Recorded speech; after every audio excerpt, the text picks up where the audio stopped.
I want you to stop for a second and just really think about a term you probably hear or maybe even use, like every single day at work. Oh, I think I know where you're going with this. Yeah, I'm talking about human resources. Have you ever actually just listened to those words? Because when you break it down, it sounds a little unsettling, doesn't it? It really does. It's so. Sounds like you're being compared to a lump of coal or a pile of lumber or, a rented piece of heavy machinery.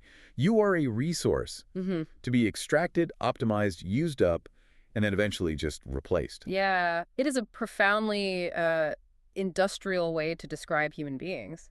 I mean, it implies that a person's value is entirely physical, that it's measurable in hours and output, basically no different than a gallon of fuel or a conveyor belt. Right.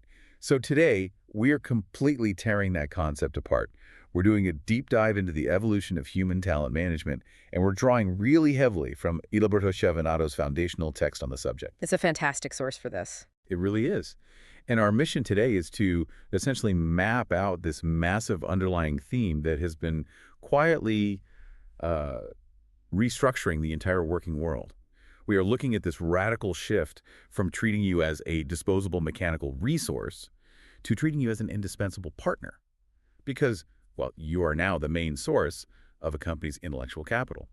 And I think we should establish right away that this isn't, it's not some feel-good corporate theory about companies suddenly deciding out of the goodness of their hearts to be benevolent. Right, like they didn't just wake up and decide to be nice. Exactly. Yeah. This is a fundamental structural shift in who actually holds the power in the modern global economy.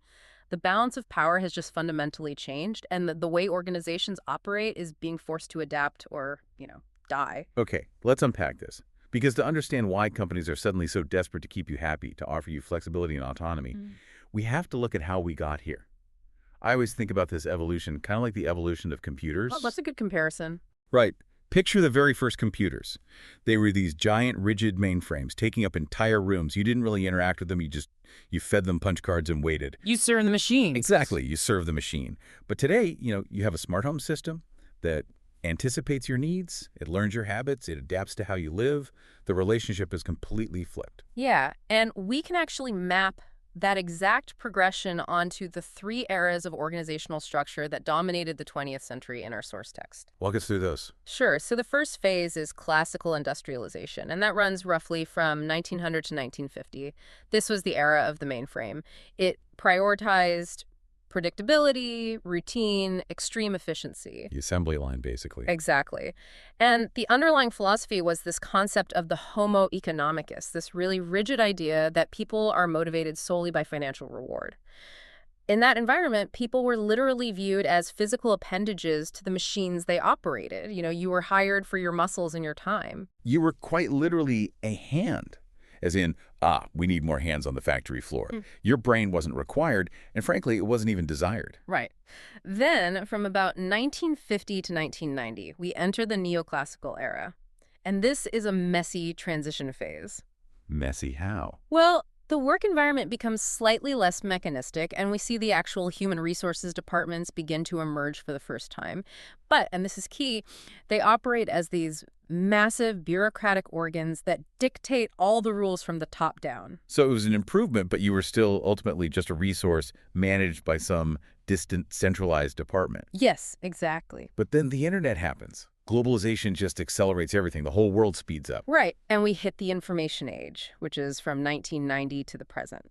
The defining characteristic of this era is extreme turbulence. It's unpredictability. And the crucial shift here is that capital, meaning financial wealth and physical assets like factories and equipment, they lose their status as the dominant drivers of success. Oh, wait. They are entirely replaced by knowledge. Now, hang on. I'm going to push back on that a bit. Factories and financial capital obviously still matter, right? I mean, if a company wants to build a new electric vehicle or launch a satellite network, they need billions of dollars and massive manufacturing plants. You can't just build an EV with a good idea. Well, if we connect this to the bigger picture, yes, physical capital absolutely still matters, but it is no longer the primary competitive advantage. The underlying logic here is that money talks, but it doesn't think. Right. Machines work, but they do not create. If you have enough capital, you can just buy the exact same robotic assembly line your competitor uses, right? You can build the exact same factory in the same city. Those physical assets are just commodities now. That makes sense. In the information age, the only sustainable advantage an organization has is its agility and its capacity for continuous innovation. Robots do not innovate. Algorithms do not magically pivot their business strategy when a global pandemic hits. Here's where it gets really interesting to me, because knowledge and innovation are the new primary currency. The fundamental relationship between the employer and the employee has entirely flipped. It has to. Yeah, there's this concept from Thomas Stewart mentioned in the text, the knowledge worker, and it completely changes the power dynamic. Think about a traditional factory in the 1920s. The wealthy industrialists owned everything. The building, the conveyor belts, the tools. Everything. Right. The worker just showed up empty-handed, used the owner's tools to build a car, and then went home empty-handed.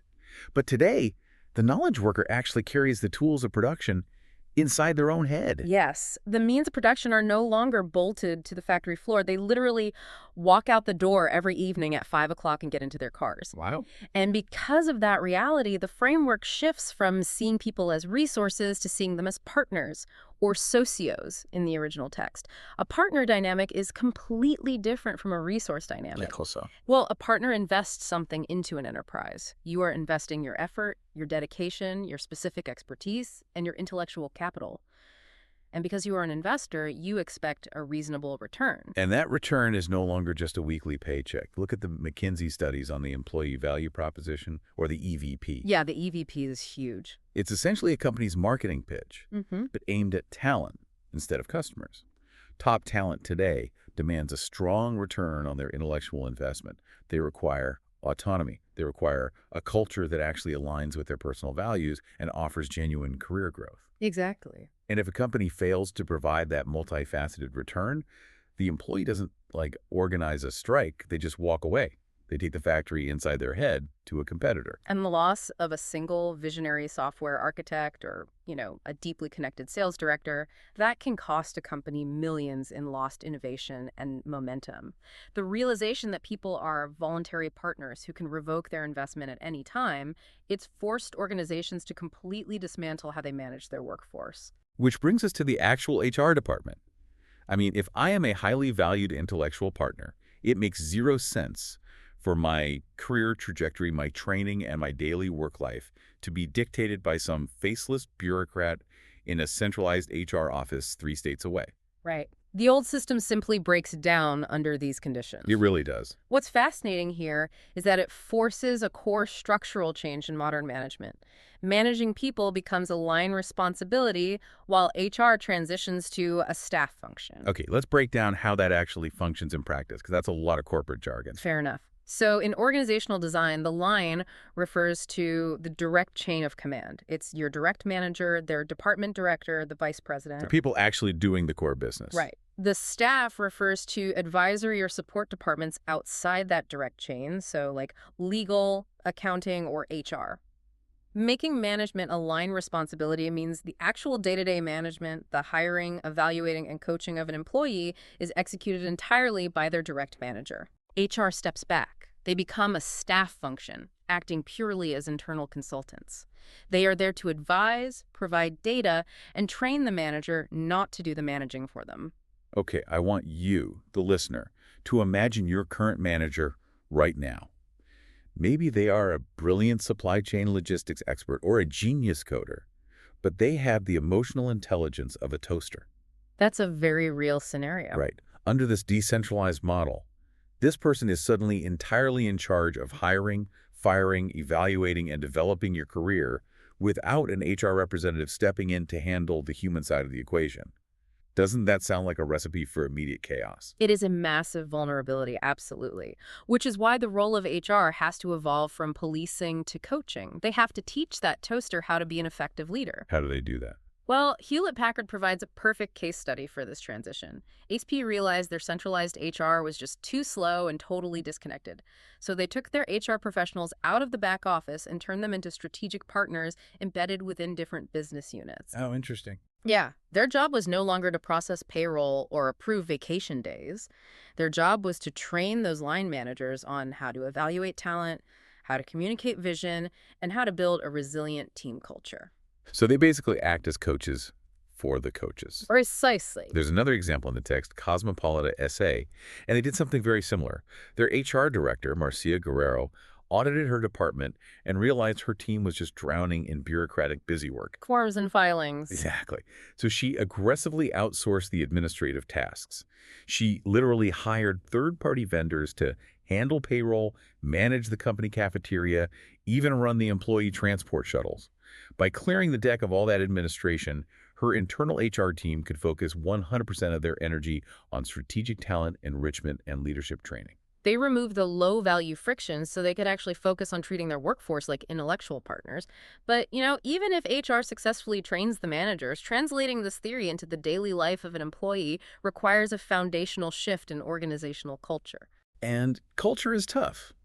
We often hear culture described as an iceberg, but I actually think a better way to understand it is to look at a computer's operating system. Oh, I like that.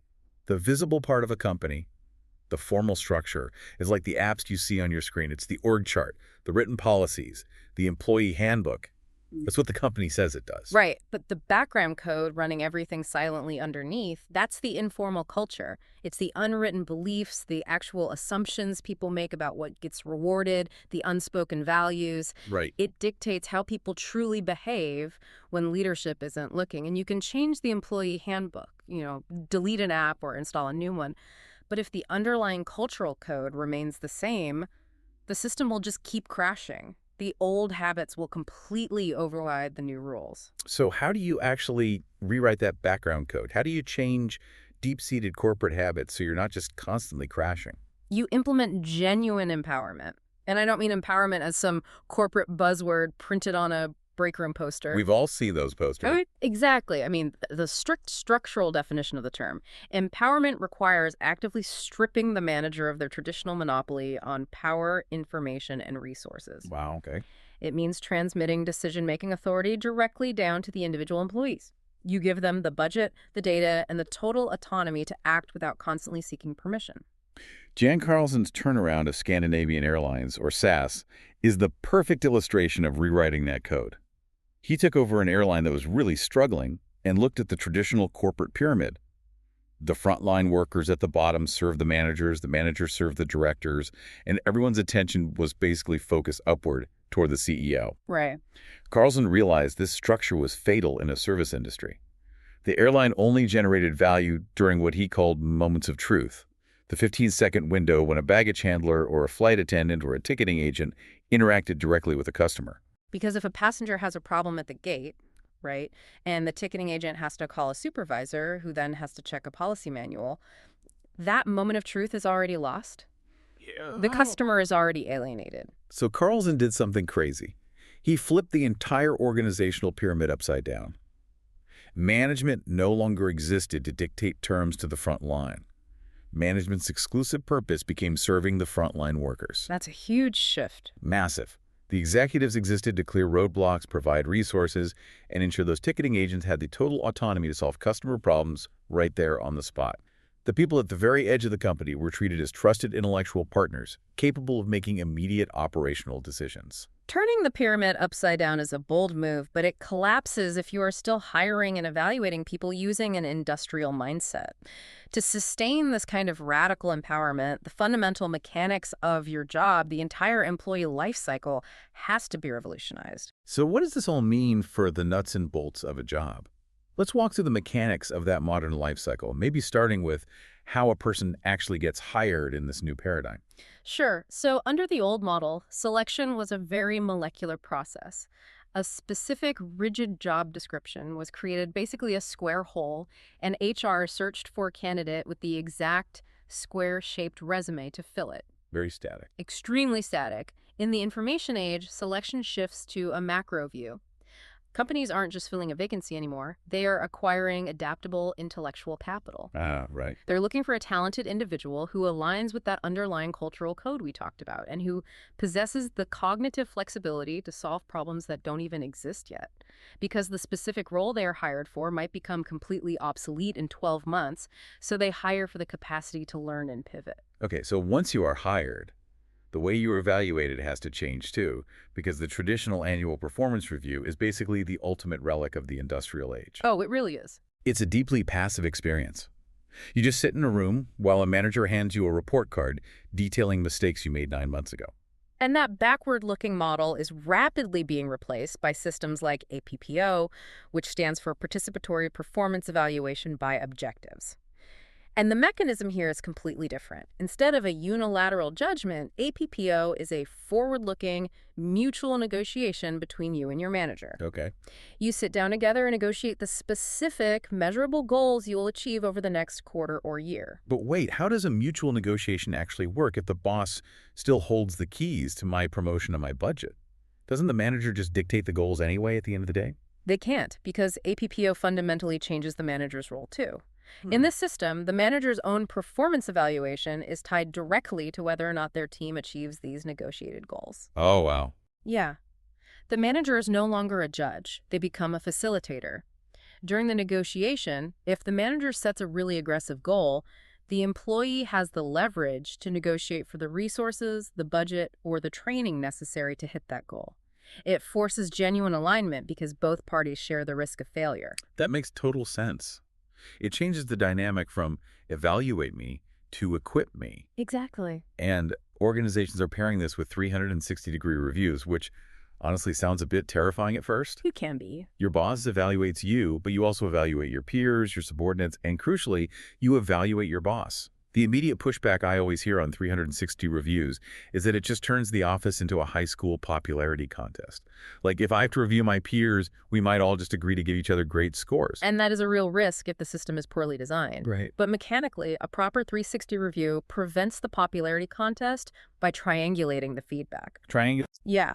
So if your peers give you glowing reviews, but your subordinates say you are an absolute tyrant and your manager says you always miss your targets, the discrepancy highlights specific behavioral issues. It forces accountability in all directions. That's a great point. A manager cannot effectively run a team if they know their subordinates have a formal mechanism to report their lack of emotional intelligence or support.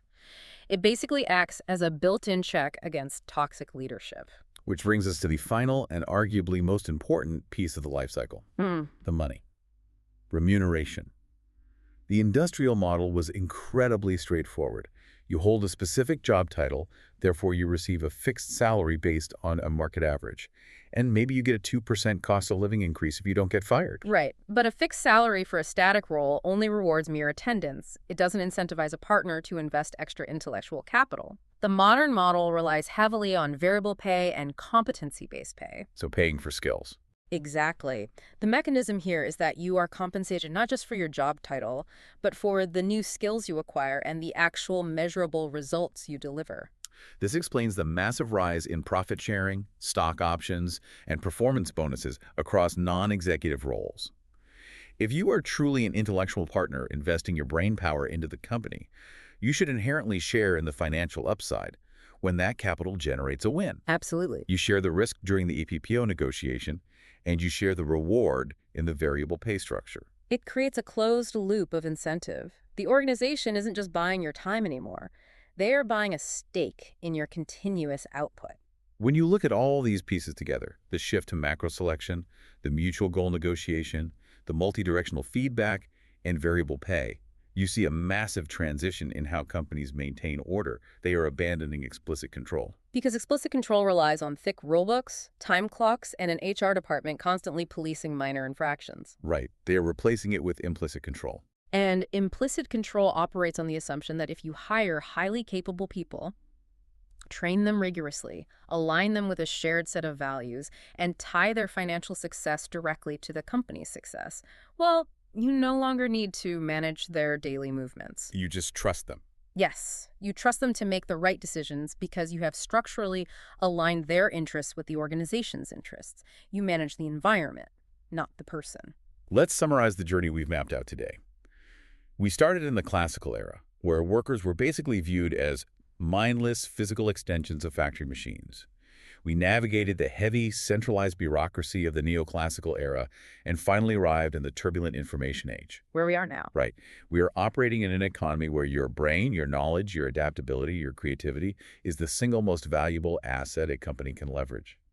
And this reality is forcing organizations to blow up traditional HR, turn managers from judges into coaches, invert the corporate pyramid, and treat you as a strategic intellectual partner. This raises an important question, though, because this newly acquired power comes with a significant catch. What's that? Well, if your value in the marketplace is based entirely on your intellectual capital, then the burden of continuous learning rests squarely on your own shoulders. The concept of employability is no longer the company's responsibility. It is your personal responsibility. Yeah, that makes sense. Jobs are no longer static, and technology evolves constantly. If your skills remain static, your intellectual capital rapidly depreciates. If you are the factory, you have to perform your own continuous maintenance and upgrades. You are effectively the CEO of your own career. Which leads to a final thought I want to leave you with today. Your intellectual capital, your hard-won knowledge, your creativity, your unique ability to solve complex problems is your personal property. It is the means of production that you literally take home in your head every single night. So you have to ask yourself, are you currently investing that precious capital with an employer who treats you like a true partner, giving you a fair return in autonomy, growth, and shared financial success? Or are you spending your days somewhere that still operates on an outdated operating system, treating you like a lump of coal in a rented piece of machinery?